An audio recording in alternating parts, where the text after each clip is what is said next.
Hello, friends. Thank you for being here. Each of you makes this channel alive and special.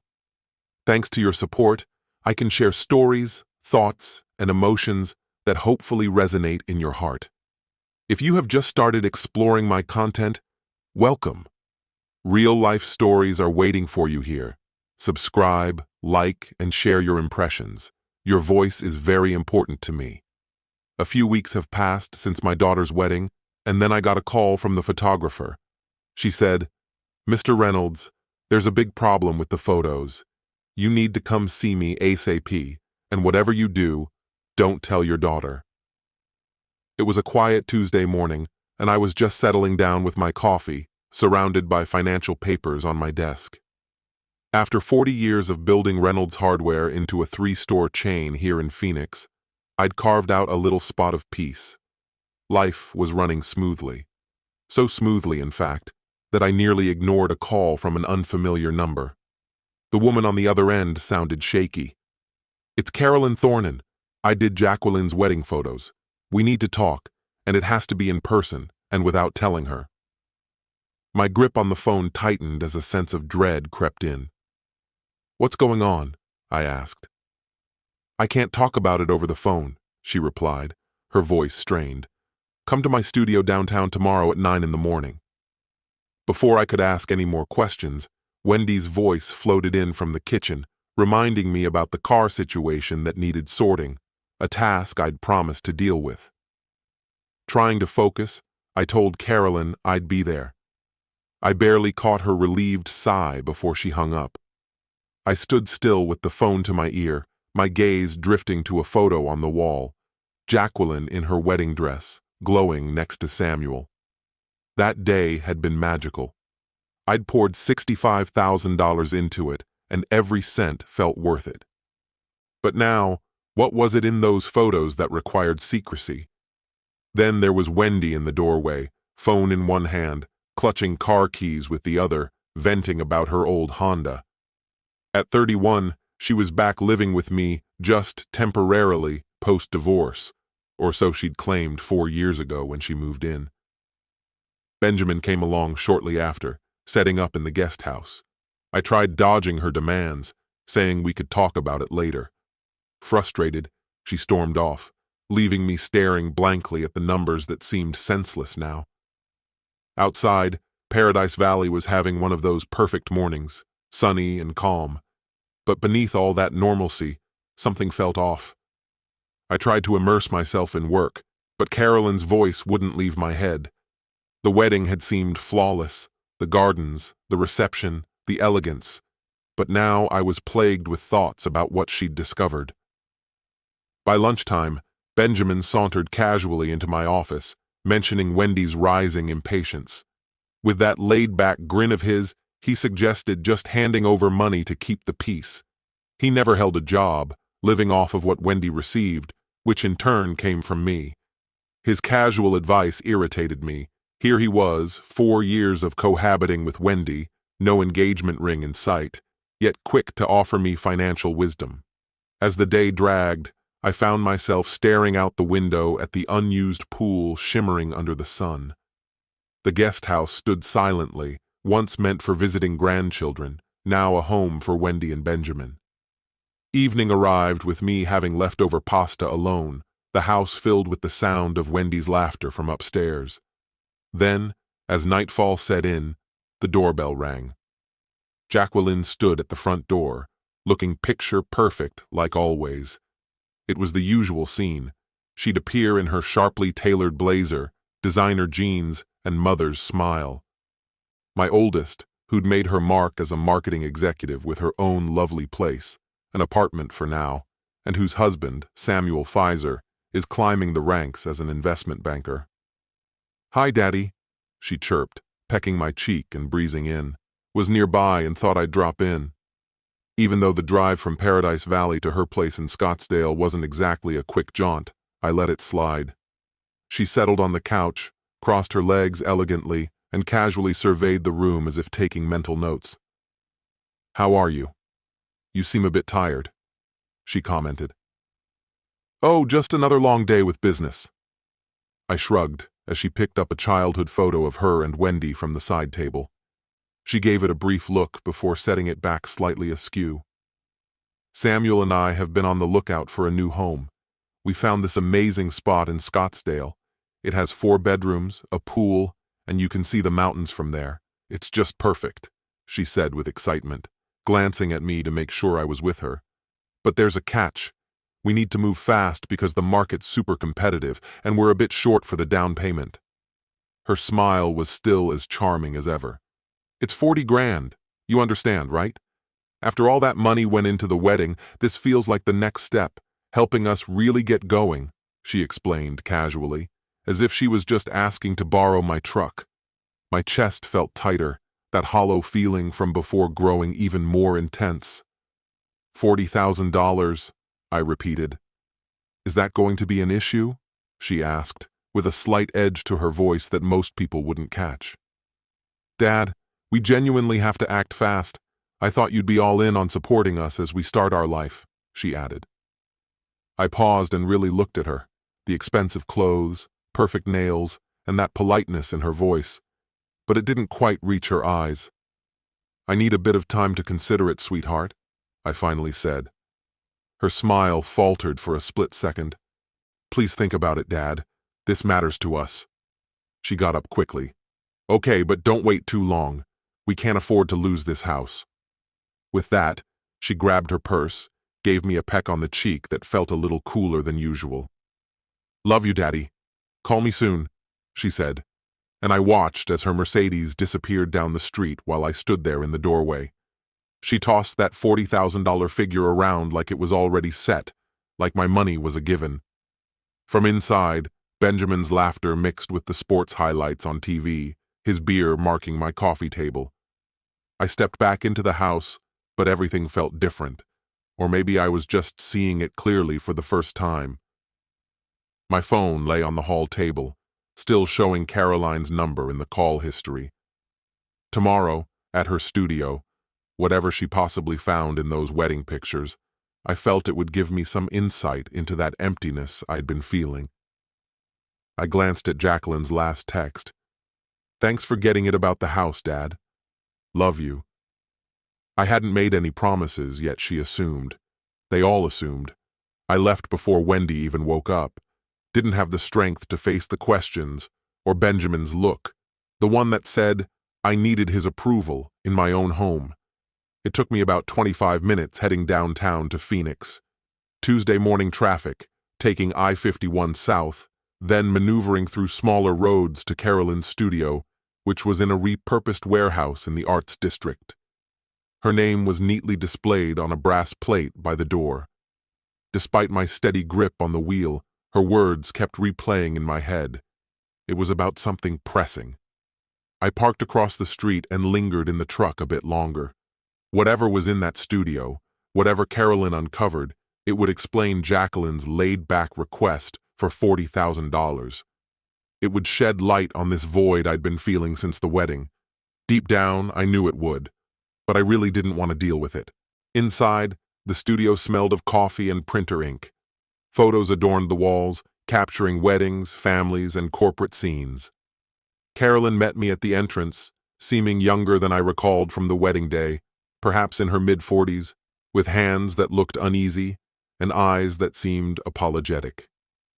Mr. Reynolds, I'm glad you came. She locked the door behind us quickly. I've got everything ready in the editing room. I followed her through a gallery area to a smaller room filled with a big monitor and computer setup. Wedding albums were neatly organized on the shelves. The window had a view of an alley with morning light seeping through dusty panes. Need some coffee or water? She asked. I'm fine, I replied, though I was far from okay. Please just get to it, I pressed. She nodded and turned toward the computer. Standing behind her, I felt a weight pressing on my chest. Mr. Reynolds, I almost didn't call you. I went back and forth on it for days. But if I were in your shoes, I'd want to know. I didn't pursue this, she told me, her voice tight. Show me, I said, trying to swallow the lump in my throat. Her fingers danced over the keyboard, and the computer screen came alive, displaying snapshots from Jacqueline's wedding.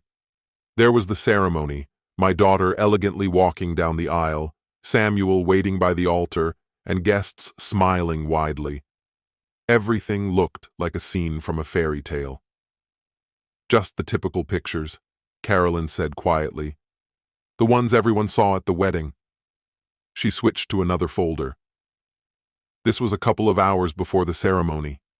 I arrived early to set up my equipment and adjust the lighting.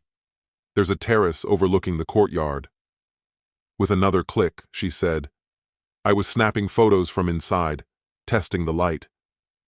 Then she showed me a picture, and my grip on the back of her chair tightened. I could scarcely believe it. There was Samuel, not fully dressed, wrapped up with a red-haired woman. Not Jacqueline.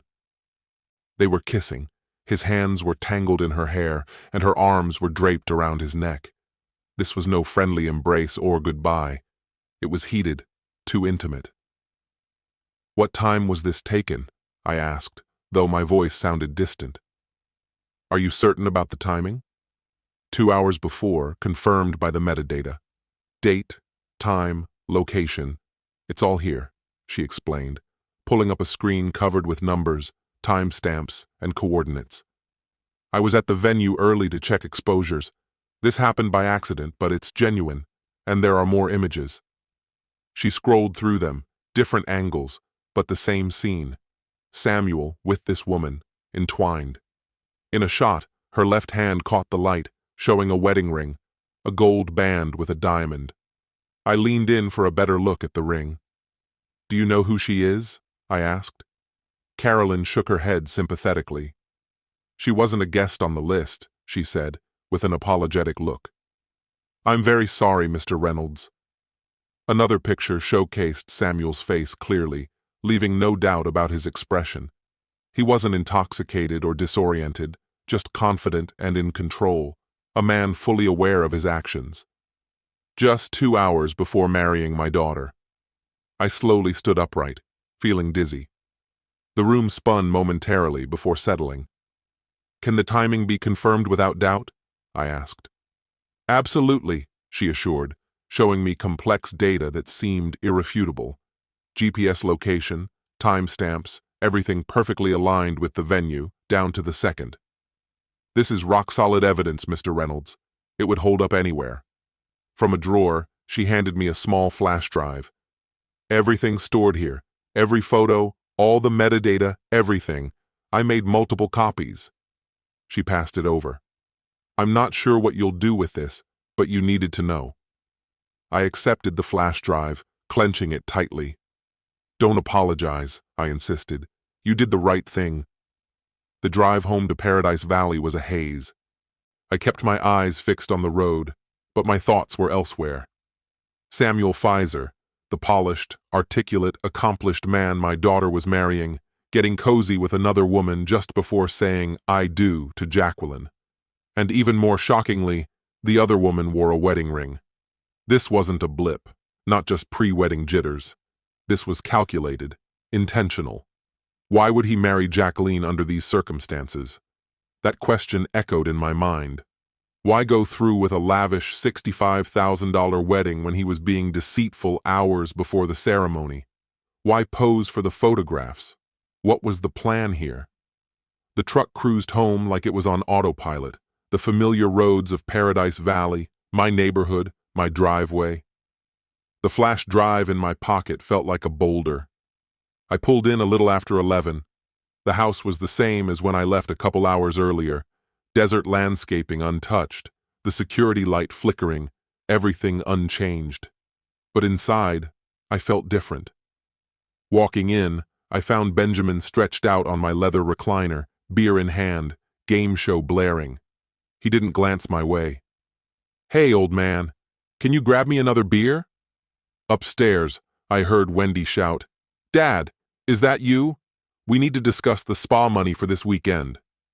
Standing in my own doorway, with the flash drive still in my pocket, a part of me that had been bending for years finally snapped.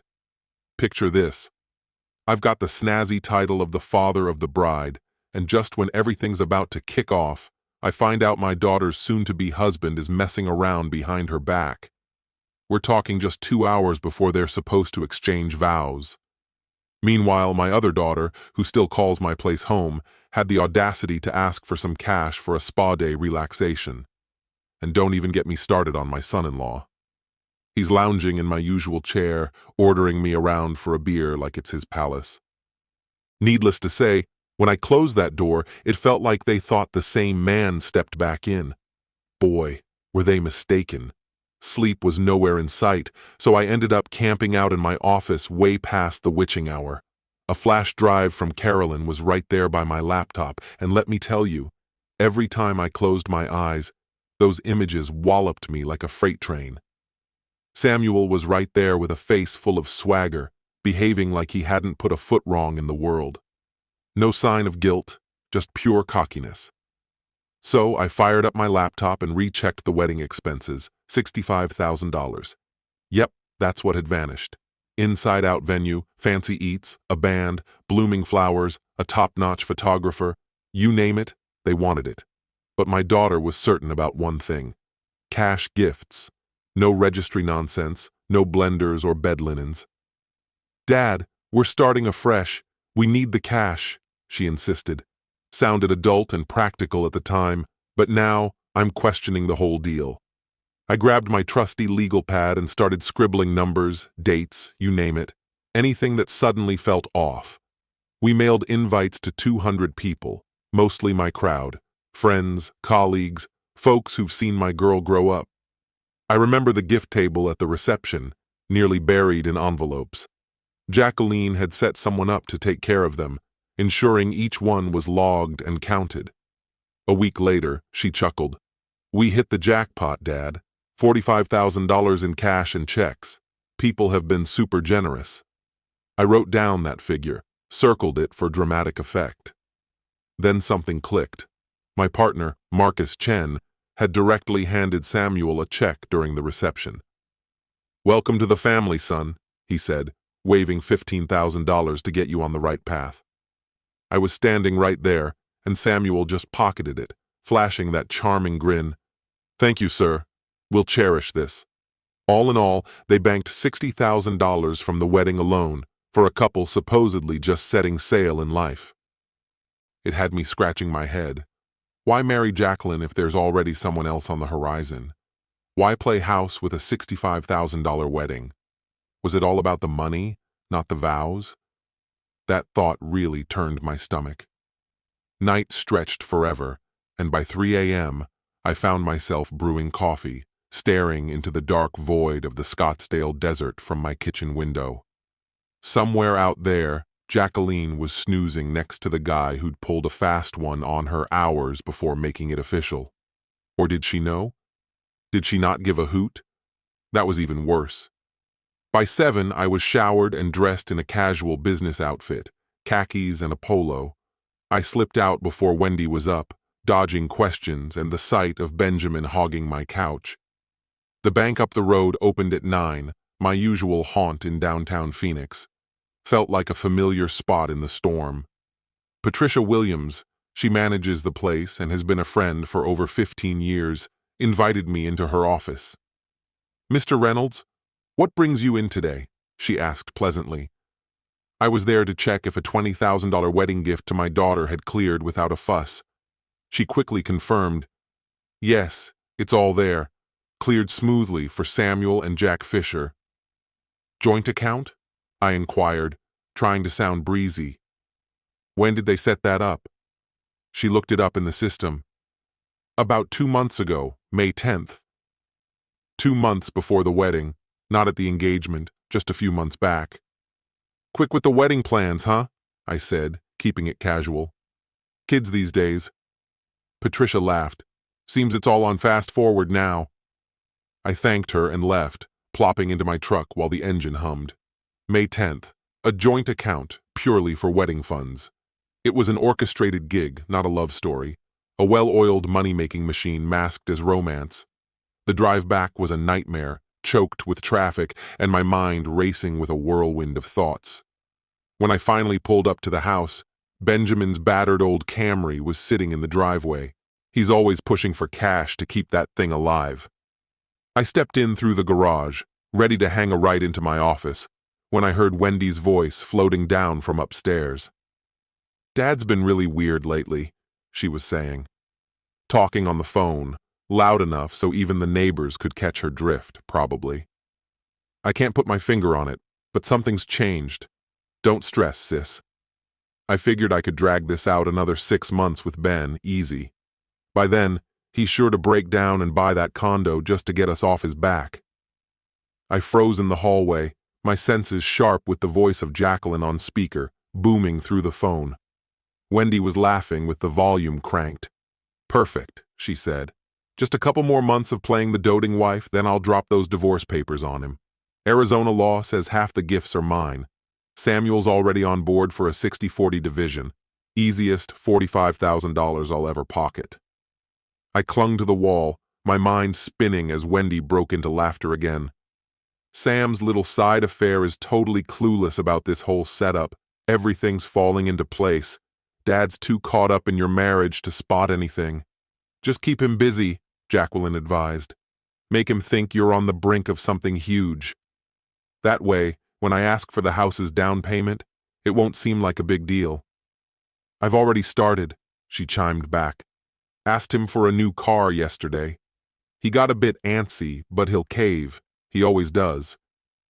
I slipped back quietly, moving like a shadow to get to my office without a sound.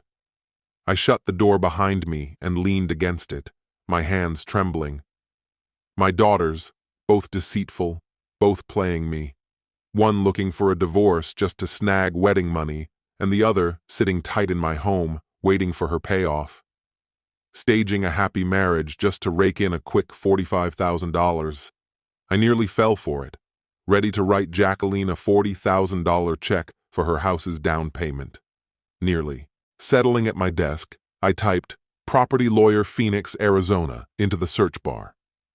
Robert Mackenzie popped up third, a lawyer with 25 years in real estate law, family trusts, asset protection. His morning schedule had a 9 a.m. opening. I snatched it right up.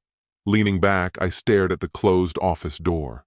Wendy was likely still yapping on that call, while Benjamin was probably lounging like a king on my couch, both feeling secure and unaware. They didn't know what was about to unfold, and truthfully, neither did I.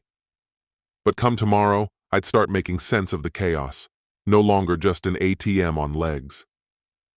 Mackenzie's office was way up on the 23rd floor of a fancy glass building downtown.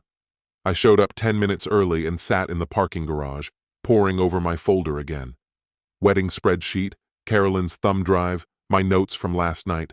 Timelines, numbers, proof, 3 pages deep. The elevator ride felt eternal, even though it was just seconds. I've been making business calls for 4 decades now, sealing supplier deals, juggling staff problems, navigating economic downturns. This, though, was different. It hit home, my own flesh and blood. But let's be real, they bailed on family when they decided I was just a walking contract.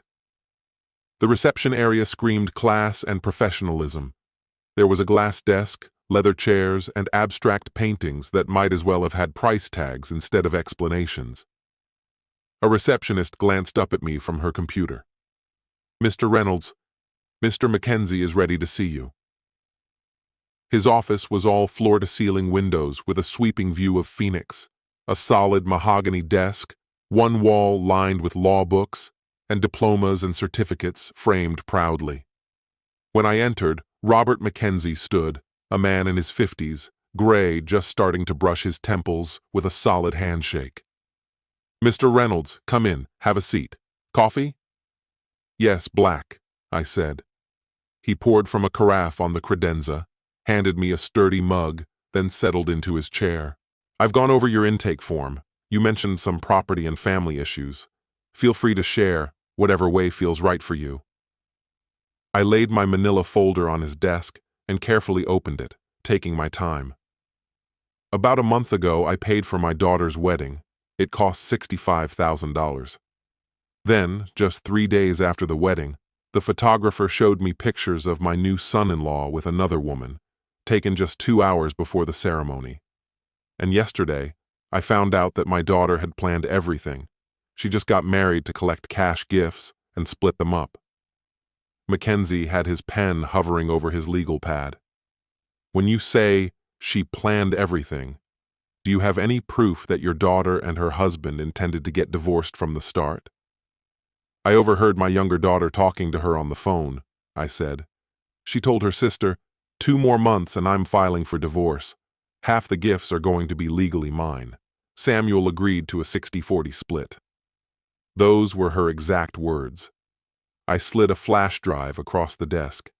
You'll find the photos of the affair here, complete with metadata, timestamps, GPS, the whole shebang.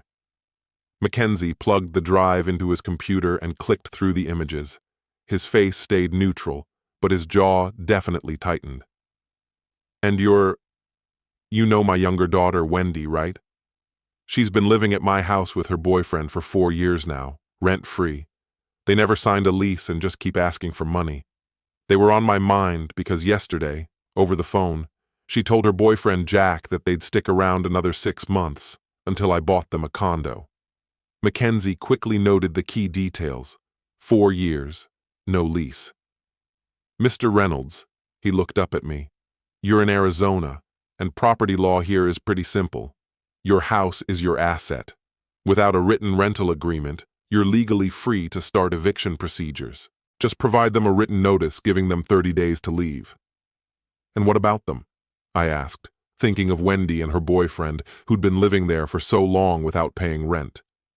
Can they fight this? Not really, Mackenzie replied. Without a lease, they're basically just overstaying their welcome. Arizona law supports property owners. That 30-day notice is a formality, not a starting point for negotiation. I exhaled a breath I hadn't realized I'd been holding. Mackenzie picked up a large book, flipped it to a highlighted section, and handed it to me. It explained residential tenancy rules, notice periods, eviction procedures, all straightforward stuff. He continued, We'll draft an official notice, deliver it to them personally, or send it certified mail. They have 30 days to leave. If they don't, we take it to court for eviction. With no rental agreement in place, these cases usually resolve quickly. What about everything else? I wondered, thinking of my assets and my business.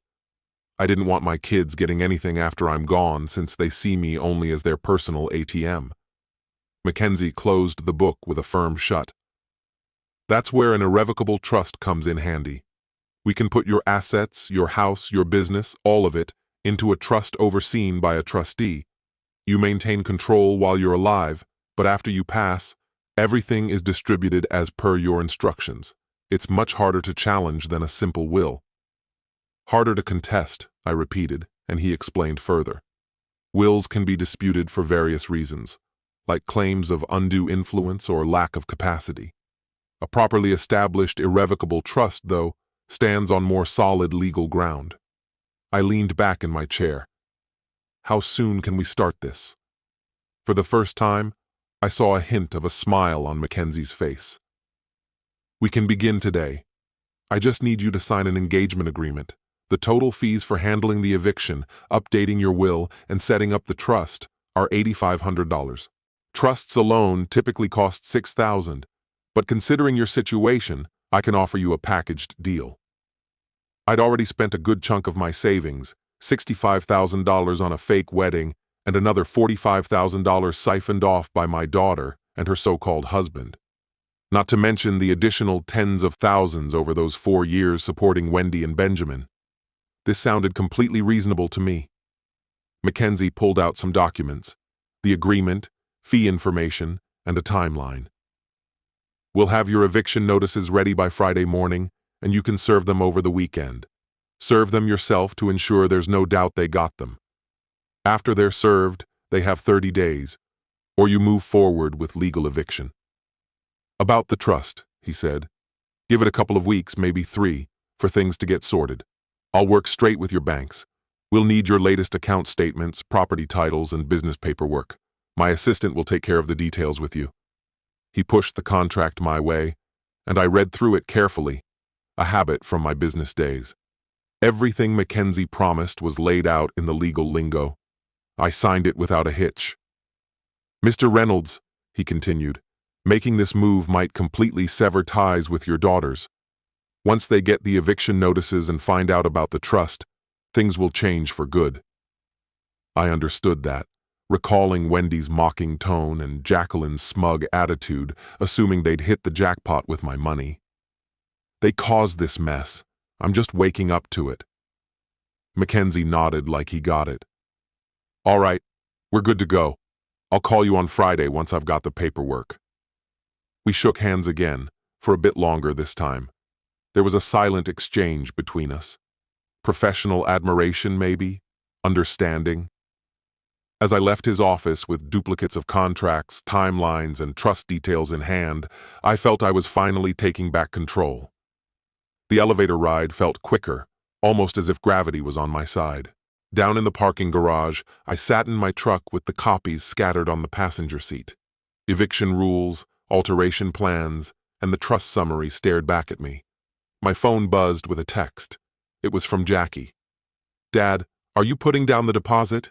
We need your answer. The house won't wait. I looked at it for a second. 40 grand for a place she'd leave in 2 months with a looming divorce? I deleted the text, didn't bother to write back. Then I started the truck and drove home. Wendy and Benjamin were there, cozy and smug, clueless about the storm ahead. They had 30 days to enjoy their bubble. I had 30 days to prepare for the inevitable clash. Friday morning arrived with the mail. Letters, heavy with their significance, arrived marked with Mackenzie's return address. They sat on my desk as I glanced at them throughout the day. By evening, I was ready. Wendy and Benjamin's voices drifted from the living room. Benjamin's voice was lively, full of another grand plan and another request. I picked up the envelopes and walked down the hall. There they were, comfy on the couch, Benjamin animated, Wendy in agreement. My TV, my couch, my living room. Craft breweries are booming, Benjamin was saying. Phoenix market's ideal. We just need 30 grand to start. Your dad will get his investment back in a year easily. Wendy chuckled. He'll agree. He always does. Just sell it as a family favor. He'll write the check. I walked in and put the envelopes on the coffee table between them. What's this? Wendy looked puzzled. Dad, we were discussing Ben's brewery plan. Your official eviction notice. You've got 30 days to move out, I stated. The words dropped like a stone, creating a storm of silence. Wendy tore hers open, went pale as she read. Benjamin grabbed his notice and skimmed it. Have you lost it, old man? He snapped. This is our home. I looked back calmly. You haven't paid rent in years. You don't respect me. I'm just your cash cow. Time to grow up. Benjamin stepped closer, trying to be intimidating. Everyone will see you as the villain, evicting your own daughter, he hissed. I remained unmoved. It's legal. You've got 30 days. I'd start packing if I were you, I suggested. Wendy clung to my arm. Dad, let's work this out. We'll pay rent. I gently removed her hand and headed for the door. Benjamin's voice trailed after me, full of spite. You'll regret this. I slipped into my office and locked the door to escape the chaos outside. Wendy was crying, Benjamin was yelling, and furniture was scraping noisily. I reclined at my desk, listening intently to the commotion. After 10 minutes, the shouting simmered down to angry whispers. Then Wendy's voice pierced the quiet, sounding more urgent now. We got eviction papers, 30 days. There was a pause. Jack, you there? I could catch bits of Jacqueline's reply, cool, calculated, and definitely scheming, though her exact words were lost to me. Okay, tomorrow. Bring Samuel. We need a plan, Wendy said, before more hushed conversation. Then Benjamin's voice came through, infused with spite. He's gonna regret this. Refocusing on my work, I opened my laptop. Earlier that day, Mackenzie had sent over some documents, trust creation papers, asset protection plans. They thought this was only about the house. Little did they know, I was locking everything down. Then a text came in from Jackie. Dad, Wendy filled me in. We need to talk. Coming by tomorrow with Samuel. This has gone too far. I read it over twice. They were rallying for a counterstrike. Fine by me. I looked at my calendar and marked the date. Day 1 of 30. The countdown was on. It all started in the living room with Wendy's crying and Benjamin pacing like a caged animal. I could hear his footsteps, a relentless back and forth. They'd been mooching off me for 4 years, not contributing a dime. 4 years of treating my place like their own hotel, demanding this and that, being rude, assuming way too much. Now, they had just 30 more days of freeloading. I glanced at Mackenzie's paperwork again. Everything would be sorted in 2 to 3 weeks. It'd be tight, but it'd work out. By the time they understood what I'd initiated, it'd be too late to halt it. Another message from Jacqueline pinged. We'll sort this out. Don't worry. But that wasn't aimed at me. It was for Wendy. Still, Wendy must have given her my number because not long after, another text arrived. Dad, I know something's up. Let's talk it out like grown-ups tomorrow. Talking like adults, it was rich coming from someone planning to ditch her husband soon and make off with the wedding gifts. I turned off my phone. They'd be back tomorrow with their act. The worried daughter, the charming son-in-law, armed with their rational arguments and emotional tricks. I knew this routine well and where it would lead. Finally, the noise outside my office subsided. Wendy and Benjamin must have gone upstairs to scheme their next move, drown their sorrows, or both. I didn't care. I picked up a notebook and started jotting down details from the night, everything they did said, including Benjamin's tough guy threats and Wendy's tears, in case Mackenzie needed them for court. My pen didn't waver, capturing only the facts, no emotion. Somewhere during those 4 years, they stopped seeing me as their dad. Instead, I became their personal ATM. But now, I wasn't even that. Just a homeowner exercising his rights, with 29 days to brace myself for whatever was coming. On Saturday morning, I came downstairs and found Wendy laid out on the couch in her bathrobe. She dramatically said, Dad, I can't get up. My heart's pounding. This eviction stress is too much. I think you should call a doctor. Benjamin stood nearby, arms folded, putting on a protective front while both watched my reaction. I simply walked past them into the kitchen. Cold medicines in the cabinet, I said, not missing a beat. Silence followed, only broken by Wendy's frustrated sigh. I poured some coffee and took it straight to my office, closing the door behind me. Sunday afternoon rolled around and Benjamin found me in the garage, positioning himself in the doorway so I couldn't just walk past him. Do you have any idea what people are going to think? He shot at me, sounding all heated and way too close for my liking. They'll say you're the guy who booted his own pregnant daughter into the street. Of course, Wendy wasn't actually pregnant, just another one of their stories. Your business buddies, folks from church, everyone will know the truth about you. I glanced at my watch. The eviction is perfectly legal, I said. You've got 26 days left. Now move. But he stood firm. We stared each other down for what felt like ages, maybe 10 or 20 seconds, with him glaring at me, fists tight. Then, he finally let me pass. I jumped in my truck, headed over to the hardware store, and spent 3 hours just browsing around, chatting with the staff, anything to keep away from home. When I got back later, I found an envelope on my kitchen counter. Right there on the front, in Benjamin's handwriting, it said, Proposal. Inside was a list he'd made. They wanted me to invest $50,000 in some craft brewery venture. The deal? Wendy and Benjamin would stay in my house, pay $500 a month in rent, and pay back the investment over 5 years. Their request had jumped from the $30,000 he'd pitched a couple of nights earlier. Desperation was making them ask for more. I read through it, a couple of pages filled with optimistic numbers, promises of profits, and pledges to keep the family close. At the bottom, it read, This fixes everything. We stay, you gain, family stays together.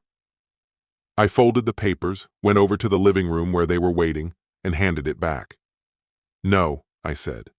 Wendy's face twisted up and she started to plead, "Dad, we're really trying to meet you halfway here." But I repeated, "No," and took my dinner to the office. Through the walls, I could hear their hushed voices arguing, laying blame, disbelief, and the sound of dishes being banged around. Monday and Tuesday played out similarly. Wendy was either teary-eyed or silent, while Benjamin alternated between tossing threats and seeking deals. I just stuck to what I knew: work, home, the solitude of my office. Their drama turned into just background noise. When Wednesday evening rolled in, Jacqueline made an appearance. She had called earlier saying, "Dad, we're coming over for dinner. Samuel and me. We need to discuss this as a family." A family announcement, not an invitation. By 6 p.m., they arrived. Jacqueline had her hands full with grocery bags. "We're cooking tonight," she said. "You work too hard." Samuel greeted me with a smile and a good handshake. "Hope you don't mind the drop-in," he chuckled. Jacqueline seemed anxious, saying, "Family sticks together in tough times." They took over my kitchen. Jacqueline busied herself chopping veggies, and Samuel set the table. Wendy came downstairs with perfect makeup, hiding any signs of stress. Benjamin, fresh from a shower, acted calm and grown up. It was a well-staged intervention. Dinner was ready: chicken, rice, salad, all beautifully done. Jacqueline poured wine while Samuel chatted about his job selling cars. We were pretending everything was normal until Jacqueline shifted gears. "Dad, isn't maintaining this house a bit much these days? All those rooms, the yard, the upkeep. Have you thought about moving to something smaller, like a condo?" I cut my chicken slowly, thinking it over. Samuel jumped in. "The real estate market's hot right now. Homes in Paradise Valley are selling fast. You could get a great price, enough to set everyone up comfortably." There it was. Jacqueline adjusted a photo on the table, a subtle but telling gesture. We'd help with the move, of course, and the money from selling the house. It'd really help Wendy and Ben start fresh, and Samuel and me with our house down payment. Everyone benefits. It all clicked for me then. They didn't want to wait for any inheritance. They wanted the money from selling the house right away. "I'm just saying, you're getting older, Dad. Wouldn't it be easier to live somewhere smaller, with less to manage?" I put my fork down and looked each of them in the eye. Jacqueline, Samuel, Wendy, Benjamin. 4 faces showing different emotions, but with the same aim. "I'm not selling my house." Jacqueline chuckled, but there was something off about it. "Dad, we're not pushing you, we're just worried." I got up. "Appreciate the concern, really, but I'm doing just fine. Good night." The scrape of my chair against the floor, my steps as I headed to my office, the click of the door closing. The dining room quieted, replaced by hushed, urgent conversations. I picked up my phone to call Mackenzie. "It's urgent. I need to see you tonight. I'll be at the office in half an hour." I waited until I saw them leaving. Jacqueline's Mercedes followed closely by Benjamin's Camry. They were working together, plotting their next steps. Grabbing my keys, I drove downtown. The lights in Mackenzie's office were bright, the windows on the 23rd floor shining as I arrived. He met me in the lobby. "They're plotting to go after my assets," I told him as we rode the elevator. "Getting evicted sparked something. Now they're after my house for the profits, and tonight was just a scouting mission." In his office, Mackenzie presented fresh documents. "Then let's accelerate the trust creation process. Everything: house, business, savings, transfers under professional management. You maintain control while you're alive, and after, it follows your exact instructions. They won't be able to mess with it." "How quickly can we do this?" "I'll start the paperwork tomorrow. We replace your bank account beneficiaries immediately. Take your daughters off completely. The trust will cost you $5,000, but it's worth every penny." "Let's do it." He fired up his computer, filling out the necessary forms for beneficiary changes and setting up the trust.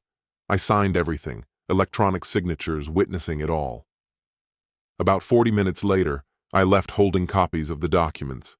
Driving home felt different, like a burden had been lifted.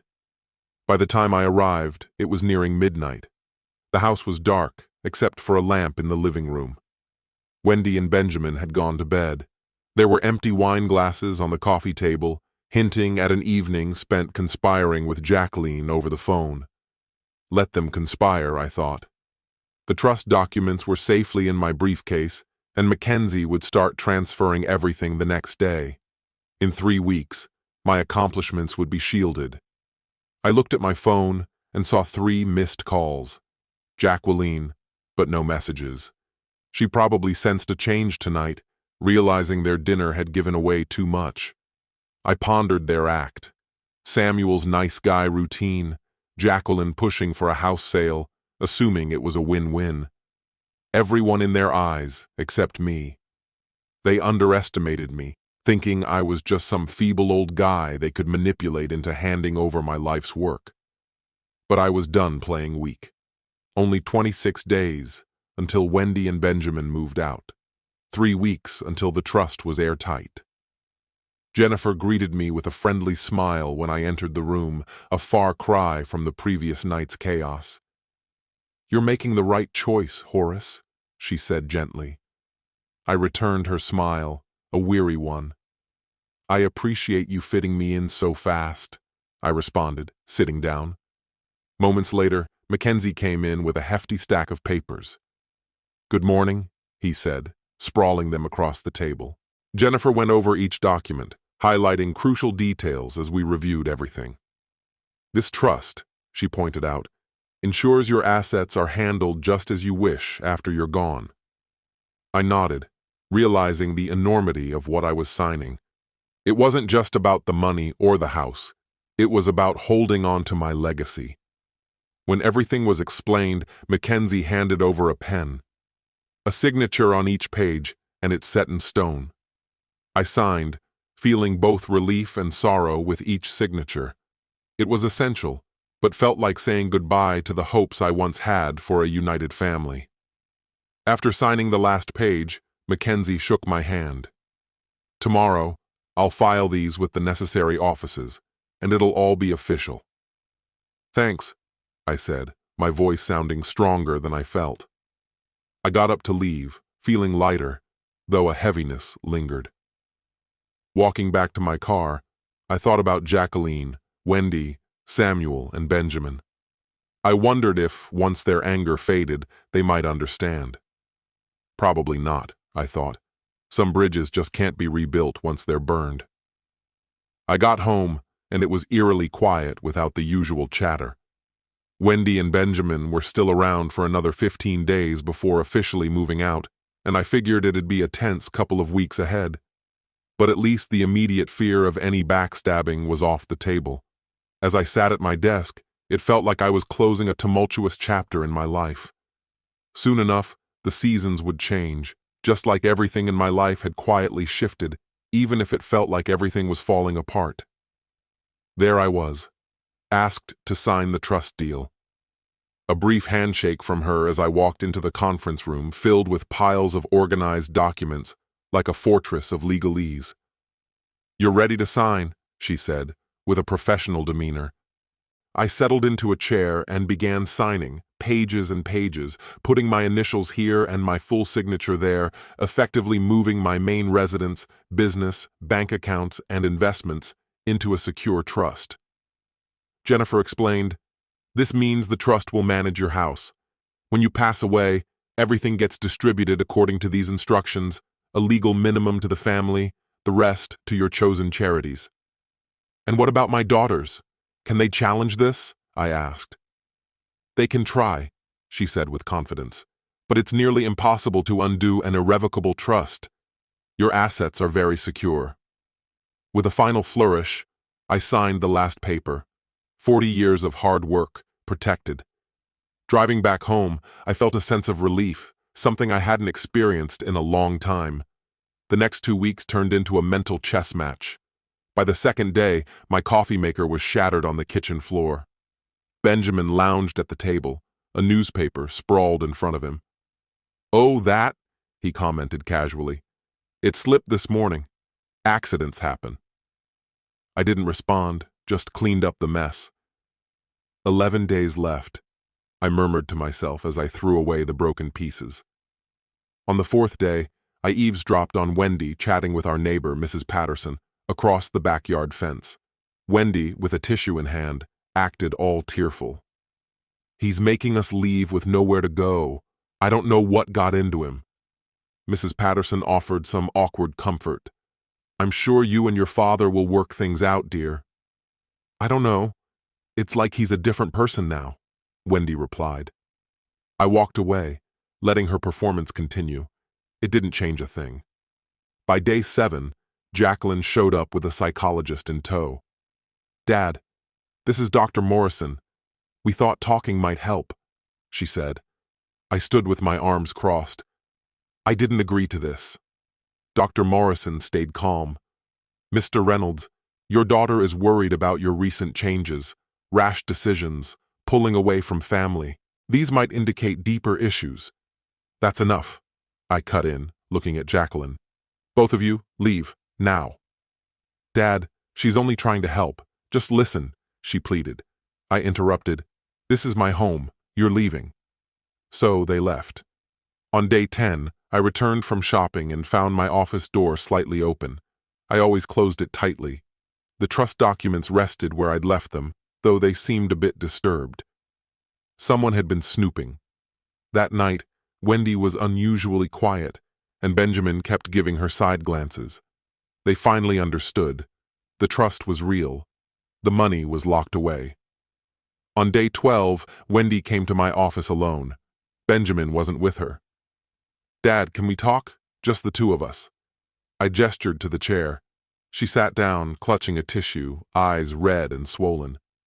I've been thinking a lot. You were right about Ben and how we've been living. He's a bad influence. I remained silent, waiting. I messed up. I'm begging for another chance, to be the daughter you deserve. She was putting on quite the show, with tears and a vulnerable stance, using every trick she knew. I let the silence hang in the air, watching her closely. If you truly realized your mistakes, Wendy, you'd be here without wanting anything in return. But you're after the house, the money, hoping I'll change the trust. No, it's not that. Oh, you want me to believe you're just a victim led astray by Benjamin, right? But guess what? I caught you and Jacqueline scheming, both of you chuckling about tricking me. Her expression switched in an instant. Tears vanished, her voice turned icy. Fine. You want to be alone? Be alone then. But don't think we're going to give a damn about you. I stayed put. You've got 8 days, Wendy. Better start getting ready. She stormed out, slamming the door hard, making the whole frame shudder. Upstairs, I could hear her stomping around. Benjamin's voice was trying to get through to her, and you could hear Wendy's frustrated reply, her words muffled but the frustration clear. She was letting him know the plan didn't work, that I wouldn't back down. And now they really needed to find a place to stay. Reality was finally hitting them. I glanced down at my planner and saw there were just 8 days until the eviction notice expired. Mackenzie had already set things up for the sheriff to step in if they refused to leave. My phone buzzed with a text from Jacqueline. Hope you're happy. You've torn this family apart. I didn't bother to respond, just deleted it. In my desk, there was a trust document, all signed, stamped, and settled. It symbolized everything I'd been building for 40 years, all secure. The house was officially mine. The business was intact. My will? All about what suited me, not their expectations. 8 more days of enduring them, 8 more days of their mind games. But after that, finally, I'd have my peace and quiet. I'd get my house back, truly mine, for the first time in 4 long years. And for once in many months, I could finally reclaim my life. On the 30th day, I drove into my driveway around 10 a.m. The sheriff's car pulled up just behind mine, with Mackenzie right on their tail. Everything was set. It was all legal. with no room for debate. Deputy Martinez got out of the sheriff's car. He was in his mid-40s, clearly seasoned and no nonsense. We'd chatted on the phone a couple of times, so he knew what was going on. "Mr. Reynolds," he said, shaking my hand, "let's wrap this up." Mackenzie came over, briefcase in tow, confirming that everything was in order.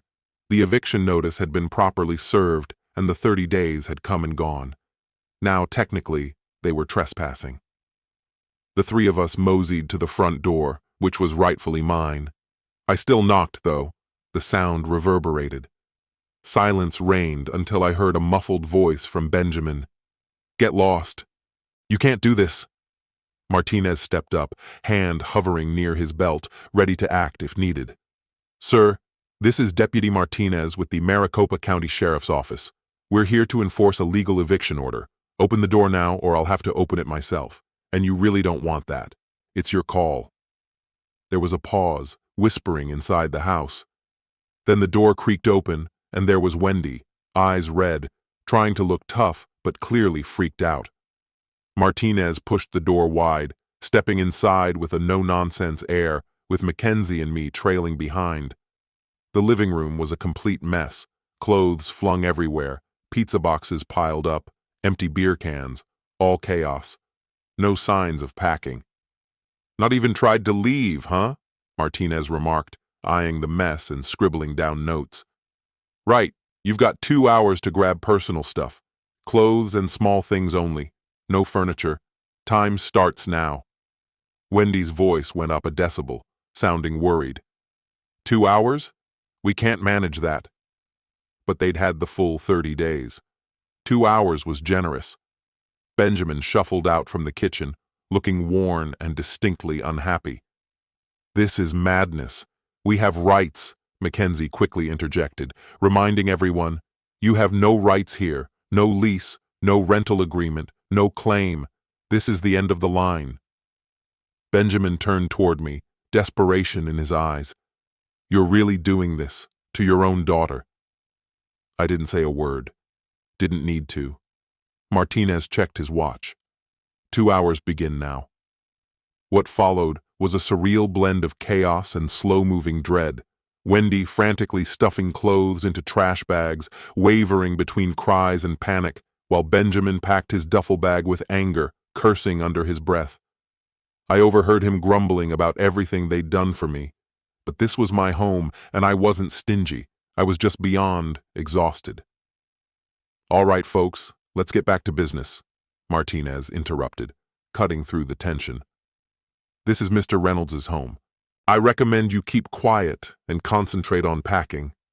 There I was, leaning in the doorway, just observing as they dismantled the life they had set up here without permission, piece by piece. Wendy caught my gaze, possibly hoping for a change of heart at the last minute. But I was through with their games. Eventually, they managed to cram all their belongings into their beat-up old car. At the vehicle, Wendy paused and took one last jab. "You'll regret this. When you're alone and desperate, don't think of coming to us for help." I met her gaze, unwavering. "Don't worry, I won't."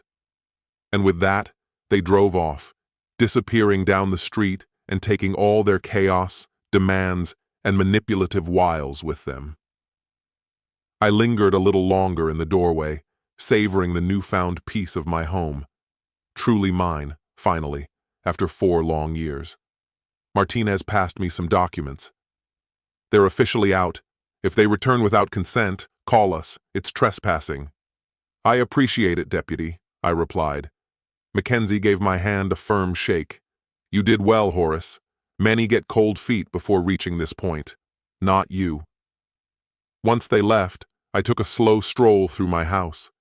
Benjamin had taken over the living room, acting like he ruled the roost. In the kitchen, Wendy had constantly been asking for money. They had transformed the guest room into their personal domain. But now it was vacant. Back to being all mine. That night, my phone buzzed. It was Jacqueline. I nearly let it go to voicemail, but answered out of curiosity. "What?" I said. Her tone was as frosty as a winter morning. "Hope you're satisfied. You've destroyed our family. Was it all worth it? My eyes drifted to an old family photograph on the shelf. Different era, different people.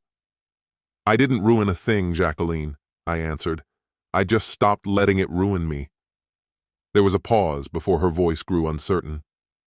You're not the same. Who even are you now? I haven't changed, I said firmly. I just stopped letting myself be used. Her voice took on a challenging edge. Let's see how long you last alone. You'll need us eventually. She hung up, leaving a dead silence. A text arrived 3 days later from a number I didn't recognize. It was from Samuel. Standing in my kitchen, I read the message. Horace, I know you saw the photos. Jackie was aware of my affair. This marriage was just an arrangement. We're splitting up. Stay out of it, and I'll make it worth your while. 10 grand to let it slide quietly. I reread it, deleted it, and blocked the number. Apparently, Jacqueline knew about the affair all along. Their entire marriage was a setup, orchestrated by both. And now, Samuel had offered me a bribe, $10,000 to keep my mouth shut about their sham divorce. I surveyed my living room. Every piece of furniture I had carefully selected was still there, in the silence and space I had reclaimed. 4 years prior, Wendy and Benjamin had moved in as temporary guests. They gradually commandeered my life. I had financed a wedding that was more of a business transaction, written checks to support their schemes, all under the belief I was helping family while sinking myself into misery. But now, they were all gone. Wendy and Benjamin had moved out. Jacqueline wasn't talking to me anymore. Samuel's attempts at bribery weren't worth entertaining.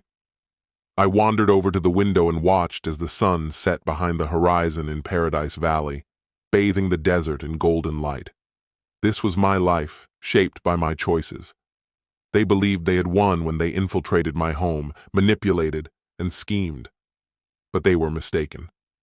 By late August, I found myself enjoying my morning coffee on the terrace, watching the sun rise over Paradise Valley. The warmth of the air, tempered by a gentle breeze, made it perfect. It was blissfully quiet, save for the distant drone of the city below and bird song in the air. 3 weeks had elapsed since I had kicked them out.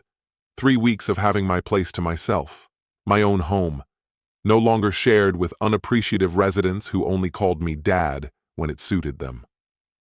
The new coffee maker was divine. Benjamin had smashed the old one in a fit of spite. I'd replaced it the day after they left. Now, everything worked properly. The TV remote remained where I put it. The chair in the living room was exclusively mine. The fridge was stocked with groceries I had purchased and consumed at my leisure, no longer funding someone else's shopping list. Simple things, yet monumental victories. Wendy rang me twice that week, and each time I let it go straight to voicemail. Without listening, I erased every message. She and Benjamin had secured a budget-friendly apartment on town's outskirts. Benjamin snagged a steady job. They didn't need my money or my home anymore. Just perfect. Jacqueline rang me earlier, pleading for a loan. She needed $20,000 for a down payment after her divorce. "Come on, Dad, you're my father," she said. My response was simple. No, and I ended the call. No guilt-ridden speech, just a clear line drawn. She and Samuel had parted ways just as planned, both losing cash to legal battles over the wedding gifts. It was almost poetic how their attempt at getting money ended up benefiting only their lawyers. Around mid-morning, the postman did his usual rounds. I picked up the mail and took it to the terrace. Among the letters was an envelope from Mackenzie's law firm, a heavy one. Inside were the final trust papers, which I opened with my letter opener. "Dear Mr. Reynolds," the note started.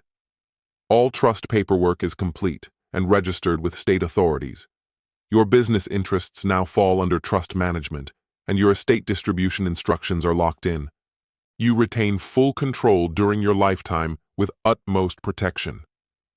After giving it a second read, I laid it down, feeling like I'd finally built my fortress and everything was settling into place. The phone was right nearby next to my guitar book. I had my third guitar lesson coming up on Wednesday. Playing guitar had been a dream on hold for 4 decades, always waiting for the right time that never came, until now. Plus, I volunteered at the senior center on Friday for some repair work. My tool skills were finally being put to use by those who truly valued them, not viewed as a given. Suddenly, my phone rang again. Unknown caller. Almost ignored it, but then thought, why not? Hello, Horace Reynolds speaking. On the other end, I recognized the voice right away. Carolyn Thornan, the photographer from my daughter's wedding. She was calling to catch up, curious about how things had turned out. Carolyn, the one who revealed the truth to me back then. I assured her it was okay to call, even happy she'd done so. She sounded relieved, admitting she'd worried whether showing those photos to me was the right call. I was quick to reassure her it had been. Those images shattered the illusion everyone else had perpetuated. So, how are things now? She asked. I gazed over the valley, the morning light soothing. Things are really good, Carolyn. For the first time in what seems like an eternity, life is genuinely enjoyable, I said. Her joy was easy to sense. Out of nowhere, I found myself inviting her. Care for a coffee sometime? I'd love to properly thank you and maybe just have a nice chat. Her smile came through the phone as she agreed, and we set a date for next week. Afterwards, I lingered on the terrace, pondering this new phase. Coffee with Carolyn next week, guitar class Wednesday, volunteering Friday, business checkup Thursday. A schedule crafted by my decisions, not by others' demands. I thought back on everything that brought me here. The photographer's eye-opener, undeniable proof, eavesdropped conversations, legal consultations, confronting the family over dinner, the mental sparring, and finally, the sheriff's visit.